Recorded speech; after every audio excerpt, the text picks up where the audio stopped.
Olá, seja você muito bem-vindo a mais um Palavra Aberta aqui na TV Câmara. A 57ª legislatura, que se iniciou há poucos dias, traz como marca a de ser um congresso mais conservador, liberal e de centro-direita. Pautas ligadas aos pilares Deus, pátria, família, liberdade e soberania deverão ter destaque nas discussões aqui na Câmara dos Deputados. Eu sou William França e é sobre essa condução política de uma parte expressiva dos deputados eleitos e reeleitos que eu converso agora com a deputada Júlia Zanatta, que representa o estado de Santa Catarina pelo PL. Deputada, seja muito bem-vinda ao Palavra Aberta. Obrigada, William. Obrigada pela oportunidade de estar aqui.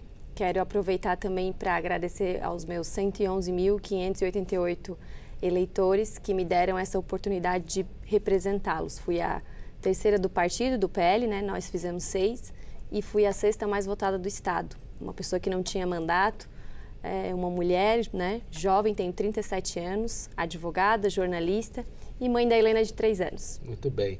A senhora vai se pautar por esse discurso, esse viés um pouco mais, digamos assim, conservador aqui no Congresso. A senhora já tem alguma ideia do como é que vai ser o seu trabalho legislativo daqui para frente? Com certeza, vamos trabalhar para proteger o legado do presidente Bolsonaro, que foi ele que recuperou o patriotismo, né, nos brasileiros, essa questão de usar bandeira, de defender esses lemas aí, Deus, pátria, família, liberdade, soberania, como você bem colocou. E na minha campanha eu tinha um tema muito específico também que eu tratava, que era a questão da legítima defesa do cidadão de bem. Né, isso chamou muita atenção, porque é uma mulher, muitas vezes aparecia em fotos com armas e tal, e vou defender muito essa questão aqui na Câmara dos Deputados, porque, infelizmente, todos os avanços que nós tivemos nesse sentido durante o governo Bolsonaro retrocederam agora, né, no primeiro ato desse novo governo, aí, desse desgoverno, que temos, infelizmente, que enfrentar. Então, como é que vai ser esse enfrentamento? Propus uma frente parlamentar, eu, Eduardo Bolsonaro e Marcos Polon, deputado Eduardo Bolsonaro e deputado Marcos Polon, uma frente parlamentar pela liberdade e pela legítima defesa do cidadão de bem, para que a gente consiga agregar mais parlamentares para esse debate da questão da legítima defesa. Porque hoje existe uma insegurança jurídica muito grande, porque nós vivemos, tem a 10.826, que é o Estatuto do Desarmamento, e nós vivemos com decretos, certo? Então muda governo, vai lá o presidente e revoga. E muitas pessoas investiram nesse setor. Em Santa Catarina, abriram muitos clubes de tiro, muitas lojas, né? E vale lembrar também que tem a questão do esporte. O tiro é um esporte. Foi a primeira medalha olímpica da história do Brasil, certo? Então a gente não pode esquecer desses fatores. Espero que não continue esse clima de revanchismo, de acabar com os atiradores, porque eles pensam que todos, né, a maioria apoia o presidente Bolsonaro, então vamos acabar com isso. Não pode ser assim. E nós vamos defender essas bandeiras aqui, porque em Santa Catarina, em vários lugares do Brasil, é uma tradição cultural, inclusive, além de ser um esporte. E além de ser um direito nosso, direito natural de autodefesa. Então, por exemplo, William, tanto se fala em violência contra a mulher, mas não querem que uma mulher possa se defender, certo? Eu já recebi ameaças no dia que fui eleita deputada federal. Uma pessoa colocou lá na rede social: se eu encontrar a Júlia Zanatta da rua, vou encher ela de porrada. Fiz o BO, registrei, né? Então sofro ameaças constantemente. Nós estamos vivendo nesse clima. Certo, então... a senhora falou aí de decretos do presidente. Acho que dos primeiros atos que o novo governo, o governo do presidente Lula, tomou foi de rever alguma parte dessa regulamentação de armas, né? A senhora pretende tomar alguma providência? Porque cabe também ao parlamentar propor algumas ações nesse sentido, né? Com certeza. Foi simbólico, inclusive, porque durante toda a campanha... o Lula falava que ia transformar, inclusive, os clubes de tiro em clubes de leitura. Né? Ele atacou muito esse negócio. E foi simbólico o primeiro ato dele fazer um revogaço aí dos decretos do presidente Bolsonaro. E o que aconteceu? Nós fizemos aí um PDL, certo, para tentar... Um projeto de decreto legislativo. Para tentar barrar esse revogaço, certo, que impediu a emissão de novos CRs, tanto o CNPJ quanto pessoa física. CR é? CR, quando você tem uma arma, você tem um cadastro, certo? Um certificado de registro. Sim. E aí o que acontece? Ele barrou a emissão de novos CRs, tanto para novos clubes, como para atiradores, caçadores e colecionadores. E também, nesse decreto, nesse revogaço, hoje está suspenso o tiro recreativo. O que é o tiro recreativo? É aquela pessoa, William, que às vezes não quer ter uma arma, não quer ser associado a um clube, mas quer conhecer, quer ver como é que é atirar, ir lá, dar uns tiros, pegar numa arma, enfim, conhecer a prática do tiro esportivo. Então, hoje isso também está suspenso. E uma coisa mais grave que aconteceu agora, no dia da nossa posse, da posse dos deputados e dos senadores... Que é 1º de fevereiro. Isso, semana passada, né? Foi uma portaria no Ministério da Justiça pedindo recadastramento das armas no Sinarme da Polícia Federal. Porque na lei, isso é contra a lei.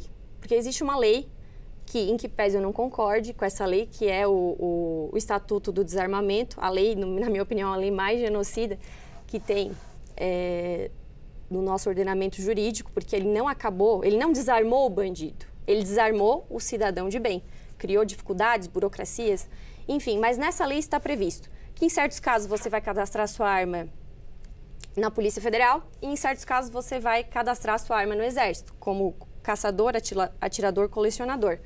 E o que eles estão mandando fazer? Eles estão mandando recadastrar todas as armas dos CACs no Sinarme da Polícia Federal. E você não pode, né? Existe uma pirâmide do direito. Você não pode, por meio de um decreto ou de uma portaria ou uma resolução, mudar uma legislação, mudar uma lei. Teria que passar aqui pelo Congresso Nacional. Então, nós propomos um PDL. Também questionando essas... o PDL número 15, que tem outros PDLs de outros deputados, do deputado Sanderson, do deputado Sargento Farrur.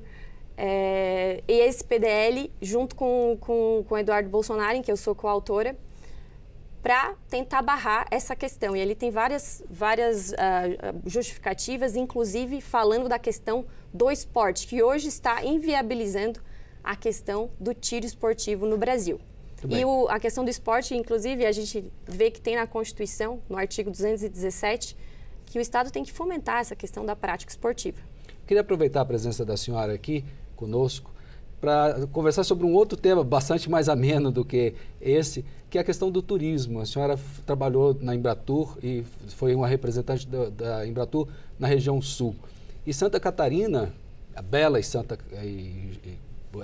ilha de Santa Catarina, está vivendo um grande momento deste ano, que é a volta dos turistas argentinos, né? Cresceu, eu tenho alguns números aqui, que cresceu 90% dos turistas que têm entrado no Brasil vão para as praias catarinenses e há maior movimento de argentinos registrados nos últimos 6 anos, segundo a Polícia Rodoviária Federal, e agora pulou de 2 para 12 voos diários de Florianópolis até Buenos Aires. Está tendo de novo aquela acolhida dos argentinos. Como é que o seu estado de Santa Catarina, como é que a senhora aqui no parlamento vai ajudar essa questão do turismo que é tão forte e tão importante para o seu estado? Santa Catarina tem um potencial muito grande no turismo e até na campanha eu me propus a ajudar, de que forma eu posso ajudar, né, como uma parlamentar. Eu fiz uma campanha falando que eu ia destinar emendas parlamentares para a infraestrutura turística dos pequenos e médios municípios.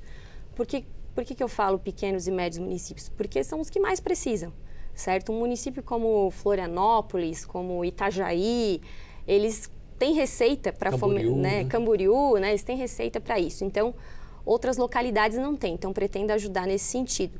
E falando aí sobre os argentinos, sobre esse incremento na questão dos turistas em Santa Catarina, é muito bom, porque teve um período, né, você acompanhou bem isso também, que as fronteiras ficaram fechadas e foi um sofrimento para o setor, para o turismo em Santa Catarina, até a gente fez aí um movimento junto com, na época, o senador Jorginho Melo, para a reabertura das fronteiras catarinenses, porque o setor não aguentava mais, né, não receber turistas. Então, estou bem feliz com essa situação do turismo hoje em Santa Catarina e vamos tentar ajudar da melhor forma, primeiramente dessa forma que eu acabei de falar, destinando emendas, né, parlamentares para incrementar aí na questão da infraestrutura turística, que necessita muito. Temos muitos municípios pequenos com grande potencial. Cito aqui um exemplo da Serra Catarinense, que para mim é o local, a foto mais bonita que eu acho, da Serra do Rio do Rastro. Não sei se você já esteve lá.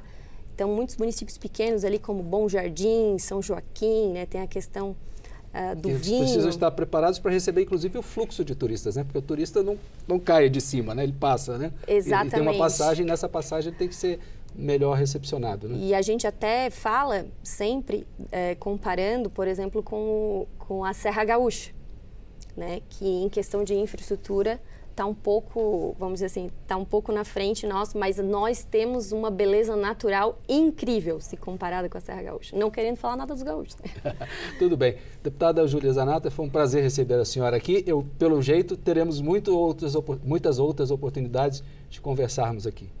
Obrigada, William. Lembrando, né, a todos que, como a gente falou no começo, as minhas votações em plenário serão baseadas naquilo que a gente se comprometeu na campanha, com os nossos pilares, né, que foram divulgados aí pelo presidente Bolsonaro durante esses 4 anos.